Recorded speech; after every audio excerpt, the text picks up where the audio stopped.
Hey friends, give us today our daily bread.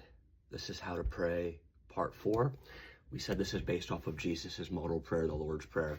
And we said that it wasn't so much the words that were important, but the ideas that were behind them. And so we talked about remembering who it was that you were talking to, that we have a creator God who loves us, sacrificed for us, that he wants to expand his kingdom, but it's not about property, it's about your heart.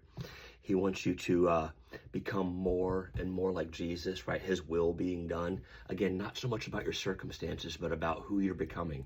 But then today, give us today our daily bread. See, the problem that most of us, especially if you're watching this in America, the problem that most of us face whenever we read this part of it or we think about it is that we can just walk into the kitchen and get more food, right? That wasn't the case for the people that was in Jesus's time. They worked all day, got paid at the end of the day, used that money to buy food for the next day, worked that day, got paid at the end of the day, used that money to buy food the next day. That's why the Sabbath was such a big deal, and them not working on it, because it was trusting God to make what they made on that last day, right, last for 2 days. And I mean, that's a big ask. Jesus's little brother James would talk about the idea of a high position and a low position.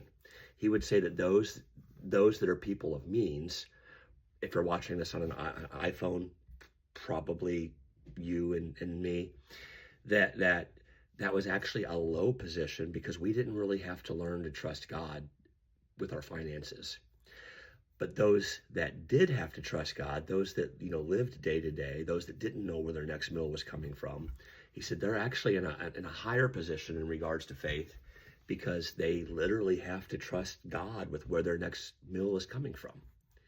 And so I don't know what this looks like for you, but we have to find a way to put ourselves in a position of dependence on our Heavenly Father, to be able to pray this honestly. Give us this day our daily bread. Otherwise, we're really not getting it. I'm fortunate that I work a commission job. And so every day I go out, there's the chance I'm not going to make any money. I typically do. And so, it's not like a real scary reality for me. But some days I don't. But that's what this prayer is about. It's about finding a way to increase your faith because you have to be dependent on your Heavenly Father. Give us this day our daily bread. Have a beautiful day. Bye-bye.